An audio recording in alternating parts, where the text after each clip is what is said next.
केजरीवाल एक बात और कह रहे हैं कि उत्तराखंड को देश की आध्यात्मिक राजधानी बनाएंगे। इसको किस तरीके से देखते हैं आप? इसको आपके बनाने की क्या ज़रूरत है? जो लोग उत्तराखंड को जानते हैं वो पहले से उसको देवभूमि कहते हैं।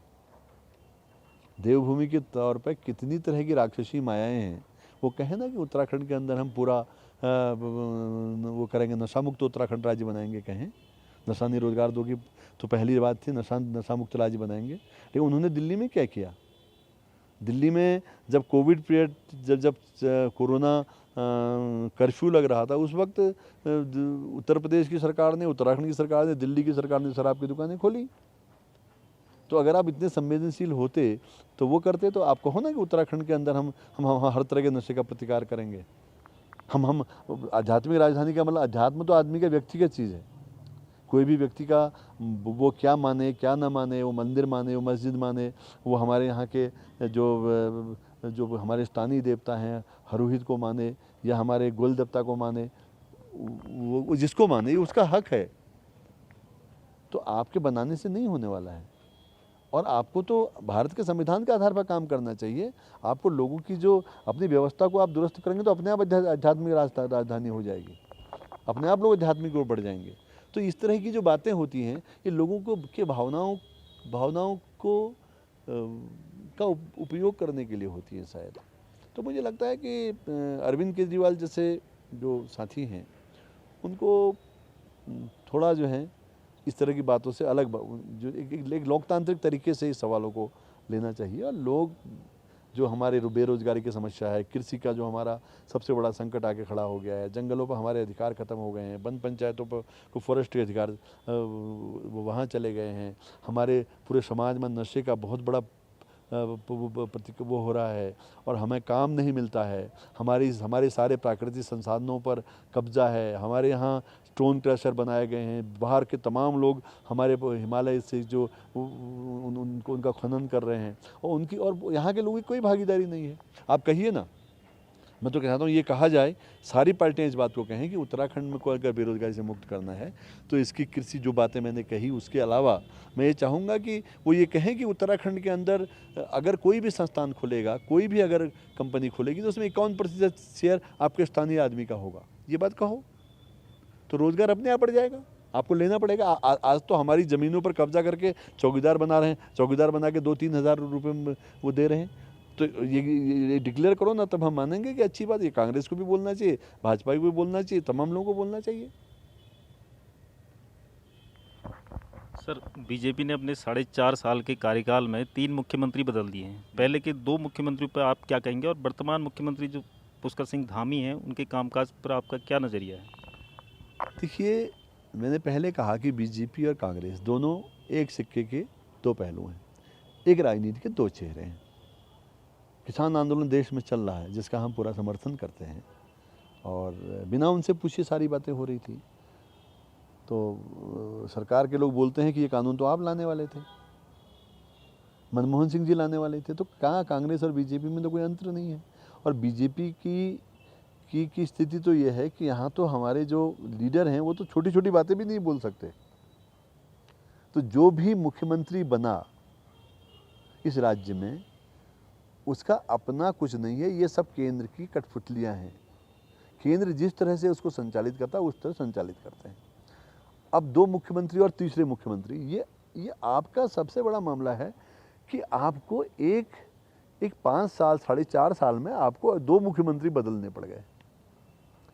इसका मतलब आपने मान लिया कि आपके लोगों ने अच्छा काम नहीं किया, आपके लोगों के खिलाफ, आपके मुख्यमंत्रियों के खिलाफ असंतोष है, ये इसकी स्वीकार्योक्ति है।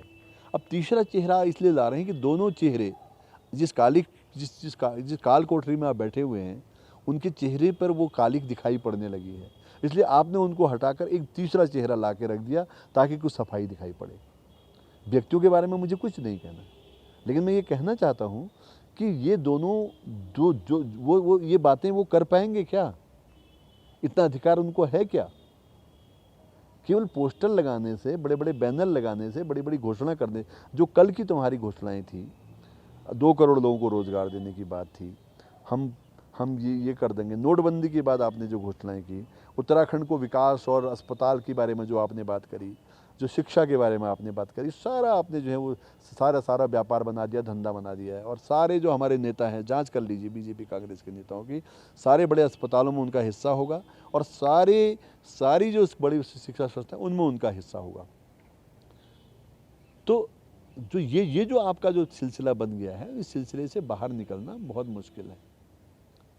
इसलिए कुछ नई बात की उम्मीद करेंगे तो नहीं कर सकते। यह है कि थोड़ी देर के लिए अगर नया चेहरा दिखाते हैं तो लोगों को कौतूहल, आपको लगता है कि इसी बहाने हम अपना खेल खेल सकते हैं।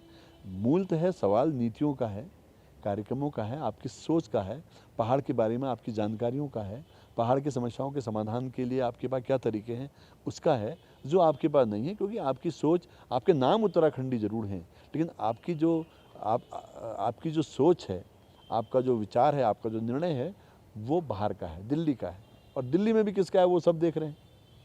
सेंट्रल विस्टा बना रही है हमारी सरकार। अरे भाई, जब लोगों के पास ऑक्सीजन नहीं मिल रही, दवा नहीं मिल रही,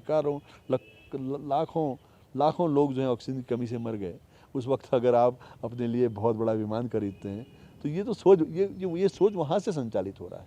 इसलिए मुझे नहीं लगता कि कोई उम्मीद है। और लोगों को, जिनको उम्मीद है, उनकी उम्मीद भी टूट जाएगी। मैं केवल इतना कह रहा हूँ कि जो बातें कल आपने कही थी वो आज झूठ साबित हो गई हैं, और जो आज आप कह रहे हैं वो कल झूठ साबित हो जाएंगी। उत्तराखंड की जो बदहाली, जो पलायन, जो विस्थापन, जो पहाड़ के गाँव का खाली होने का जो पूरा सिलसिला है जो दिखाई पड़ रहा है, ये इसके गवाह हैं। रोज़ मरती हुई गर्भवती महिलाएं, उनको रिफ़र करते हुए लोग, आपके जो हैं वो आयुष्मान कार्ड का न चलना किसी अस्पताल में, ये सारी की सारी चीज़ें हैं जो दिखाई पड़ी, जिसको लोग समझ गए। तो उस समझ को आप थोड़ी देर के लिए भ्रमित करना चाहते हैं, तो वही मैं, अगर लोग भ्रमित होंगे तो हो सकता है लाभ मिल जाए, और नहीं भ्रमित होंगे तो लोगों को अपना पक्ष चुनना पड़ेगा। सर, अगला सवाल है कि चारधाम देवस्थानम बोर्ड को लेकर चारधाम के तीर्थ पुरोहित और हक हकूकदारी लंबे समय से आंदोलनरत है। इसमें आपकी पार्टी का क्या मानना है कि बोर्ड होना चाहिए या ना होना चाहिए?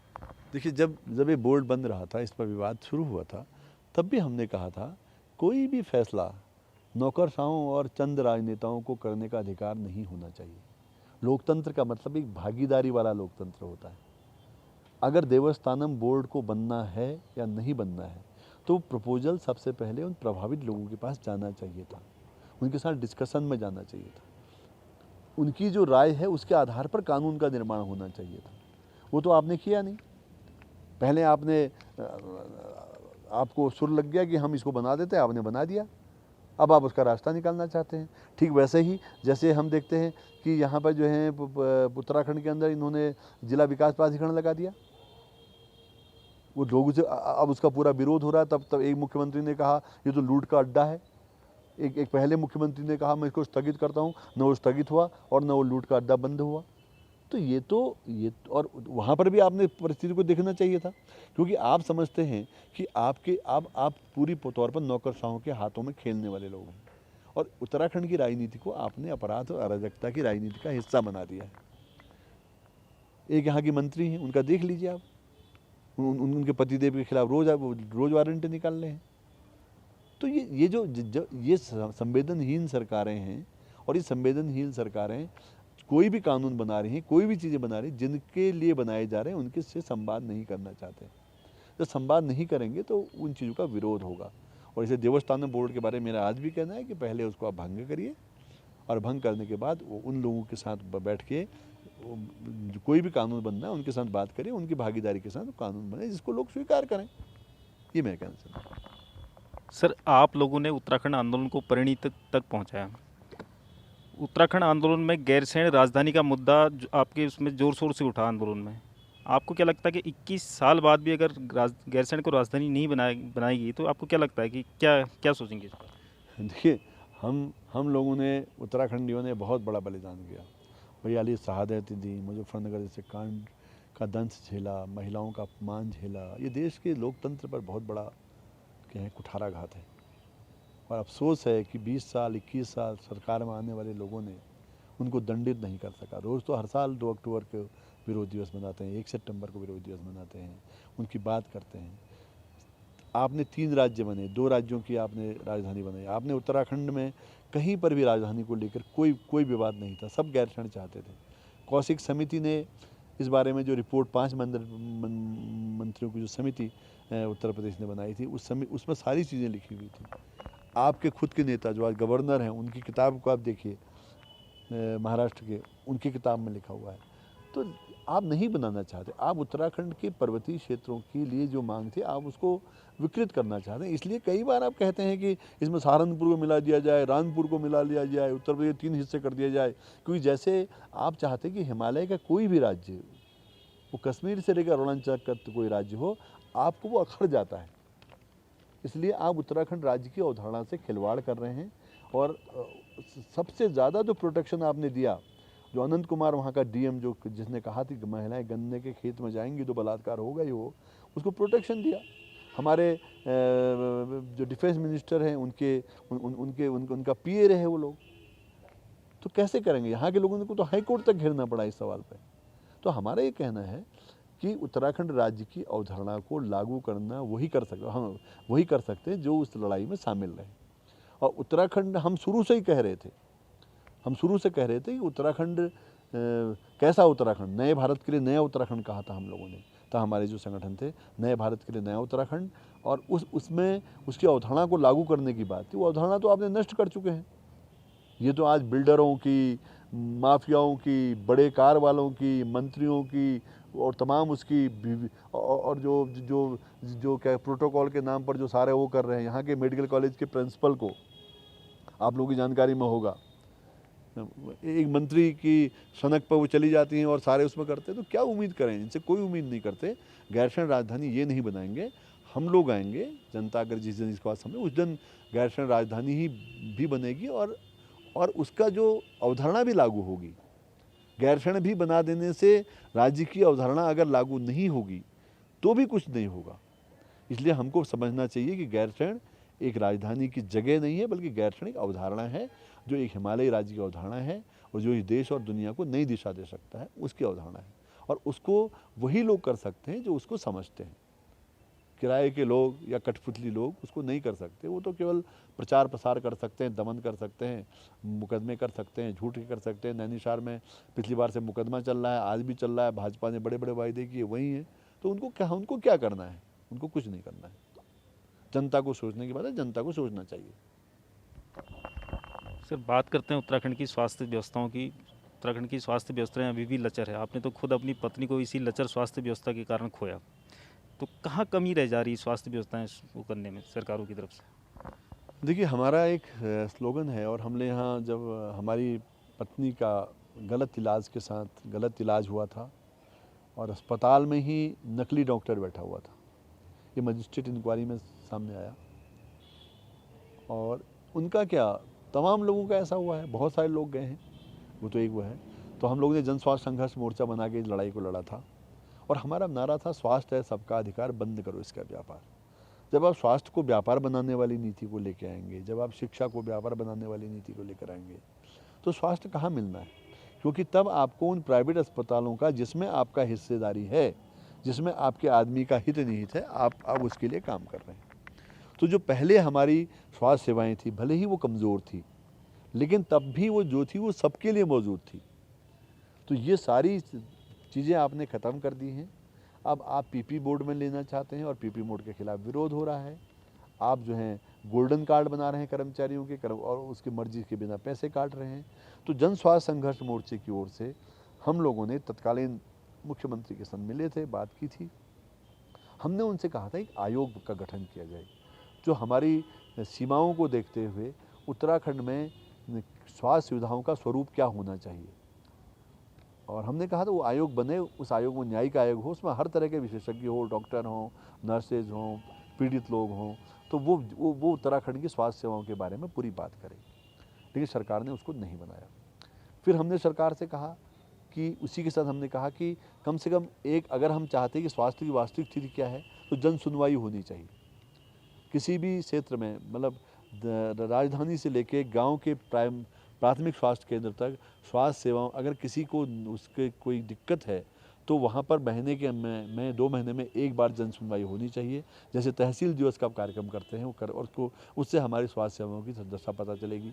दवाइयों में कितना कमीशन जा रहा है, दवाइयाँ क्यों बाहर से लिखी जा रही हैं, जाँचों में क्या हो रहा है, पहाड़ की वो सारी। लेकिन सरकार ने इस मांग पर भी, जिसमें एक भी पैसा खर्च नहीं होता था, उस मांग को भी स्वीकारा नहीं।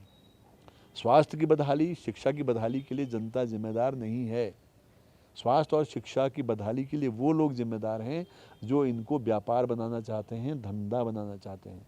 और धंधा बनाने में हमारे जो पॉलिटिकल लोग हैं, हमारे जो सरकारें हैं, उनका हाथ है, क्योंकि वो वहीं से चलती हैं। तो इसलिए स्वास्थ्य सेवाओं की बहुत दुर्दशा है, बहुत ख़राब स्थिति है। और जो पलायन है यहाँ का, उसमें स्वास्थ्य और शिक्षा एक बड़ा कारण है। सरकारी स्कूल आप बंद कर रहे हैं, प्राइवेट स्कूल आप खोल रहे हैं। इसलिए अलग अलग तरह के स्कूल खोलते हैं तो अलग अलग तरह के लोग होते हैं। अमीरों के लिए बड़ा स्कूल है, गरीबों के लिए छोटा स्कूल है, गरीबों के लिए मुफ्त। तो ये सब चीज़ें हैं, ये मूल बातें थी जिन पर आज़ादी के बाद के भारत को और उत्तराखंड निर्माण से देखना चाहिए था। लेकिन जब क्या कहते हैं, माझी जो नाव डुबोए उसे कौन बचाए, एक गीत आपने सुना होगा ना, वो मझदार में नैया डूबे तो माझी पार लगाए, माझी जो नाव डूबे उसे कौन बचाए। तो यहाँ तो माझी ही नाव डुबोने में लगे हैं, और उनके पास पुलिस है, बैकएट जो है पुलिस का वह है, हेलीकॉप्टर है, मौज करते हैं। और क्या है, जनता की कहाँ सुनते हैं। सर, आप जब संघर्ष वाहिनी के बैनर तले नशा नहीं रोजगार दो आंदोलन चलाते थे, तब ये सोच थी उसके पीछे कि पहाड़ में शराब बंदी हो, पहाड़ में शराब न बिके। लेकिन आज सरकार के राजस्व का सबसे बड़ा जरिया शराब बनी हुई है, गांव-गांव शराब के ठेके खुल रहे हैं। तो इस पे आपका क्या कहना है? देखिए, ये सरकार जब कोरोना काल में जब आपने सारी फैक्ट्रियां, गाड़ियां, रेल सब कुछ बंद कर दिया, शराब की दुकान खोल दी, मोदी जी ने कुछ नहीं बोला, अमित शाह ने कुछ नहीं बोला, किसी सरकार ने कुछ नहीं बोला। तो लोगों ने कहा कि लोग बिना शराब के रह सकते हैं, लेकिन सरकार नहीं रह सकती।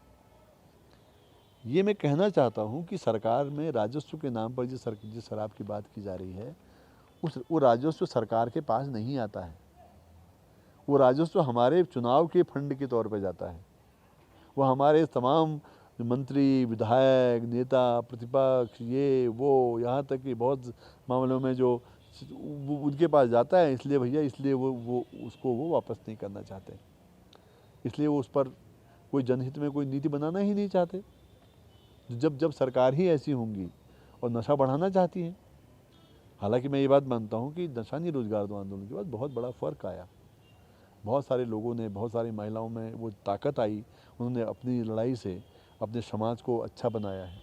बहुत सारी महिला मोर्चाएं हैं, बहुत सारी महिलाओं के संगठन हैं, मंगल दल हैं, द्वाराहाट में बहुत सारे मंगल दल हैं। उन सब के साथ हमारा गहरा संबंध रहा है। उन लोगों ने लड़ाई लड़ी और वो समाज में नेतृत्व में भी आई। ये नशा नहीं रोजगार दो आंदोलन और इन सामाजिक आंदोलन का प्रभाव है।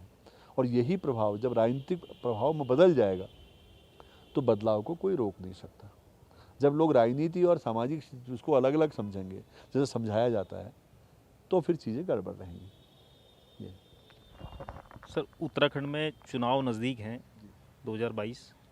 हाल ही में कांग्रेस ने अपनी प्रदेश की नई कार्यकारिणी का गठन किया है, जिसमें एक अध्यक्ष और 4 कार्यकारी अध्यक्ष बनाए हैं। हरीश रावत लगातार पार्टी से अपने को सीएम फेस घोषित करने की मांग कर रहे हैं। इसको लेकर आप क्या कहेंगे कांग्रेस? हम क्या कहेंगे उनके बारे में? इस देश में 70 साल में जो हुआ, उत्तराखंड में 21 साल में जो हुआ, ये सब उनकी देन है। नैनीशार में जो हुआ ये उनकी देन है। नशा नहीं रोजगार दो जब चल रहा था तब हमारे सांसद हुआ करते थे। तो उस वक्त बार साल तक उनके लगाए हुए मुकदमे हम लोगों ने झेले और अभी भी हम मुकदमे झेल रहे हैं। तो उनके बारे में देखो, मैंने कहा कि भाजपा और कांग्रेस, वो चाहे व्यक्ति कोई भी हो, वो एक राजनीति के 2 चेहरे हैं और इसलिए एक सिक्के के 2 पहलू हैं। इनसे कोई उम्मीद नहीं करनी चाहिए। वो चुनाव के पहले काफ़ी बड़ा सवाल, 5 साल तक, 4 साल तक आपको एक गायब मिलते हैं, छोटी छोटी बातें, और अचानक यहाँ बहुत वो हो जाते हैं, प्रखर हो जाते हैं। कहीं किसी फुटपाथ पर जाके खड़े हो जाते हैं, कहीं नींबू खाने लगते हैं। इससे नहीं बदलेगा ना सर। मतलब हम अपने को प्रेजेंट करना चाहते हैं। हम समाज का नहीं देख रहे हैं, हम उत्तराखंड किसानों की बात नहीं कर रहे हैं, हम केवल अपने को प्रेजेंट कर रहे हैं कि मैं हूँ, तो ये जो भाव है, इसी के कारण इनकी सब दुर्दशा हुई है। पहले अपने अपने अपनी अपने अपने दलों में किनारे कर दिए गए सारी बातें। तो यहाँ तो एक व्यक्तिवाद है, उस व्यक्तिवाद में अपने अपने लोगों का भला करने की कोशिश है, इसलिए उत्तराखंड का भला तो नहीं होगा। और 4 बना रहे हैं, इतने बना रहे हैं, रोज़ खबरें आ रही हैं, तो साफ दिखाई पड़ रहा है कि अब हो क्या रहा है। आप एक प्रखर तौर पे प्रतिरोध कहाँ कर पा रहे हैं? कहाँ आपने प्रतिरोध किया? आप जब सरकार में थे, आपने गैर सड़क राजधानी क्यों नहीं बनाई? तब आपने शराबबंदी क्यों नहीं करी? तब आपने ज़मीनें क्यों बांटी? तो ये सवाल तो जाके उन पर खड़ा हो जाता है ना। तो जो मुझे कहना है कि उत्तराखंडी जनता को, उन तमाम भले लोगों को इस बात की पहचान करनी चाहिए कि हम खलनायकों को नायक नहीं बना सकते। आप खलनायकों को नायक बनाएंगे जिनका पूरी एक रग रग जो है उसमें डूबी हुई है अपने स्वार्थों में या चंद लोगों के स्वार्थों के हितों की रक्षा के लिए। वो क्या करेंगे? जब भी वो आएंगे दुरुपयोग करेंगे। इसलिए उन लोगों को पहचानिए जो आपके गांव में, आपके इलाके में, आपके क्षेत्र में भले लोग हैं, वो इकट्ठे हों, वो भी इस बात को महसूस करें कि भैया हमें कैसे बदलना है। क्योंकि जो सत्ता के बिना नहीं रह सकते वो उत्तराखंड को नहीं बदल सकते। तो रावत जी हों या दूसरे रावत हों। उत्तराखंड में विधानसभा चुनाव नज़दीक हैं, तो इस चुनाव को लेकर आपकी पार्टी का क्या विजन है? कितनी सीटों पे आपकी पार्टी चुनाव लड़ेगी? क्या उम्मीद है और क्या किसी से आप गठबंधन करेंगे इस चुनाव में? देखिए, हम लोग पिछले 3-4 दशक से उत्तराखंड के संघर्षों में हैं, पर हमारे पोस्टर आपने लगे हुए नहीं देखे होंगे हमारे नाम के, क्योंकि हमने मुद्दों की लड़ाई लड़ी। हम 24 घंटे में लगातार और पूरा 30 दिन लगातार इस सवाल पर लगे रहते हैं। और हम ये महसूस करते हैं कि हम पहले संघर्षों में रहते थे। जन आंदोलनों के सारे उत्तराखंड के जन आंदोलन, नशा नहीं रोजगार दो हो, छात्रों का आंदोलन हो, पहला उत्तराखंड का बंद हमने किया था जब नैनीताल क्लब कांड के बाद। और पहला जो उत्तराखंड जो संघर्ष वाहिनी बनी है उत्तराखंड पर, वो परिवर्तन पार्टी, बाकी राजनीतिक पार्टियां चाहे यूकेडी हो तो सब बाद में बनी है। तो उसको उत्तराखंडी अस्मिता को, उत्तराखंड की जो उसको जोड़ने में उन आंदोलनों का वो था। लेकिन होता क्या है कि ऐसे सब मूवमेंट में लोग अपना लाभ उठाने की कोशिश करते हैं कि मेरा चेहरा दिखाया जाए। उसके कारण बहुत गड़बड़ी हुई। जहाँ तक हमने फिर पार्टी बनाई, और तो हमने उससे पहले पूरी बहस की, और पार्टी जब हमारी बनी है तो उस पार्टी में उसके सामाजिक परिवर्तन, राजनीतिक परिवर्तन, व्यवस्था परिवर्तन। तीसरा उसका जो है सड़क से लेकर संसद तक के संघर्ष। तो हम सड़क में भी संघर्ष कर रहे हैं, हम संसद के लिए भी, विधानसभा के लिए भी संघर्ष करेंगे। हमारे कितने साथी चुनाव में लड़ पाएंगे संसाधनों की कमी के कारण, चीज़ों के, उसके बारे में हम अभी कुछ नहीं बोल सकते। लेकिन हमें पता है कि पूरे उत्तराखंड में हमारा व्यापक जनाधार है। उत्तराखंड के सभी समझदार और अच्छे लोग, और देश के भी अच्छे लोग, इस बात को मानते हैं और जानते हैं कि इन ताकतों को आगे बढ़ना चाहिए। लेकिन हमारा मतलब केवल चुनाव नहीं है, लेकिन इस चुनाव में हम निश्चित तौर पर एक प्रभावशाली भूमिका निभा रहे हैं, और एक प्रभावशाली उपस्थिति हम पूरे उत्तराखंड के अंदर दर्ज करेंगे। और निश्चित तौर पर हमारे बहुत सारे विधायक भी चुने जाएंगे इस सब के बावजूद, क्योंकि मैं देख रहा हूँ कि जनता में इनके खिलाफ बहुत आक्रोश है। इन कांग्रेस, बीजेपी और तमाम लोगों के खिलाफ बहुत आक्रोश है कि क्या तुमने कहा और क्या हो रहा है, देख रहे हैं। जो इनके अपने ही लोग थे वो सब टूटे हुए हैं। तो उसका लाभ निश्चित तौर पे लोग नई दिशा में सोच रहे हैं। और हम जितने चुनाव इस बीच लड़े, सल्ट का लड़े या हम वो लड़े, तो मैंने देखा कि जब हम संसदीय चुनाव में लड़े तो जो क्षेत्रीय पार्टी दूसरी हैं, बनी बनाई जमी जमाई पार्टियां हैं, उनसे हम कई गुना आगे रहे। सल्ट के इलेक्शन में भी एक नए उम्मीदवार के बावजूद हम आगे रहे। तो इसका मतलब यह है कि लोग हमारी पार्टी को ठीक से समझने की कोशिश कर रहे हैं, और वो निश्चित तौर पर हम एक प्रभावशाली भूमिका में रहेंगे। और हम ये भी चाहेंगे कि उत्तराखंडी अस्मिता की काम करने के लिए तमाम सामाजिक संगठन, तमाम राजनीतिक संगठन इकट्ठे हों। उसकी भी जो कोशिश होगी वो हम करेंगे। मैं निश्चित तौर पर सीटों की बात नहीं कर सकता, क्योंकि वो हमारी राजनीतिक समिति तय करेगी। लेकिन इस पूरे काल में सतत संघर्ष करने वाली, हर वक्त लड़ने वाली हम लोग हैं, और हमारे लोगों ने समझौता विहीन संघर्ष किए हैं। अल्मोड़ा में मल्ला महल का बहुत बड़ा इशू है, कलेक्ट्रेट प्रांगण का। जो प्राइवेट उनको सौंपा जा रहा है। हम जब उसके खिलाफ जेल जा रहे थे तो एक क्षेत्रीय पार्टी के जो नेता अपने को कहते हैं वो डीएम का स्वागत कर रहे थे। तो क्या उम्मीद करेंगे लोगों से? तो लोगों को ये सब सोचना चाहिए ना, लोगों को भी सोचना चाहिए। लोग अगर अच्छी सरकार नहीं चाहते, अच्छे लोग नहीं चाहेंगे तो लोगों का ही नुकसान होने वाला है, हमें तो कोई नुकसान नहीं होने वाला है। तो मैं ये कहना चाहता हूँ लोगों से। लेकिन हम पूरी ताकत से लड़े हैं, पूरी ताकत से लड़ रहे हैं और पूरी ताकत से आगे तो लड़ेंगे, और हमारी ताकत लगातार बढ़ रही है और समझदारी ज़्यादा बढ़ रही है। शुक्रिया सर ईटीवी भारत से जुड़ने के लिए आप। तो ये थे उत्तराखंड परिवर्तन पार्टी के केंद्रीय अध्यक्ष पीसी तिवारी, जिनके साथ हमने उत्तराखंड के तमाम मुद्दों पर बातचीत की। आगामी चुनाव को लेकर उनका साफ तौर पर कहना है कि उनके पास संसाधनों की कमी है, इसलिए अभी वो फिलहाल ये तो नहीं बता पाएंगे कि आगामी चुनाव में वो कितनी सीटों पर चुनाव लड़ पाएंगे। बशर्ते उनका कहना है कि उनकी आगामी चुनाव में एक प्रभावशाली भूमिका रहेगी। ईटीवी भारत के लिए अल्मोड़ा से मैं ललित भट्ट।